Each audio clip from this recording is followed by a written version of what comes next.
আজকে দেখাবো কিভাবে আপনারা আমাদের মতো এরকম আর এই যে এরকম ছবিগুলো কিভাবে তৈরি করবেন। এই জন্য আপনি আপনার ফোন থেকে জিমিনি অ্যাপসে যাবেন। যদি জিমিনি অ্যাপস না থাকে তাহলে জিমিনি অ্যাপস ইনস্টল করবেন প্লে স্টোর থেকে। সো জিমিনি অ্যাপসে আসার পর এখান থেকে একটা ছবি সিলেক্ট করে দিবেন। ছবিটা সিলেক্ট করা হয়ে গেলে এখান থেকে একটা ফর্ম দেওয়া লাগবে। এই যে এখান থেকে এই ফর্মটা দিয়ে তারপরে এখানে যদি আপনি একটু আমার ছবিটা নিতে আসে না, আবার দিই ছবিটা দাঁড়ান। এই ছবিটা গ্যালারি থেকে আবার দিলাম, নেট সমস্যা তো এই জন্য নিতেছিল না। এবার নিচে দেখেন এখান থেকে ফর্মটা দেওয়ার পর তারপর এখানে তীর চিহ্ন এই জায়গায় চাপ দিয়ে এই জায়গায় সেন্ড করে দিবেন। সেন্ড করে দেওয়া হলেই ওরা আপনাকে 3-4 সেকেন্ডের মতো একটু সময় নেবে, এর মধ্যে আপনার ছবিটা রেডি করে দিয়ে দিবে। সো একটু অপেক্ষা করুন।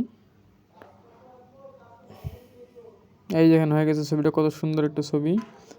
এখন থেকে আপনিও চাইলে এরকম ছবি এডিট করতে পারবেন। আর এই ফর্মটা আপনি পেয়ে যাবেন আমার ভিডিও ডিসক্রিপশন বক্সে আর ফার্স্ট কমেন্টে। সো ভিডিও ভালো লাগলে অবশ্যই চ্যানেলটা সাবস্ক্রাইব করে দিবেন। ধন্যবাদ।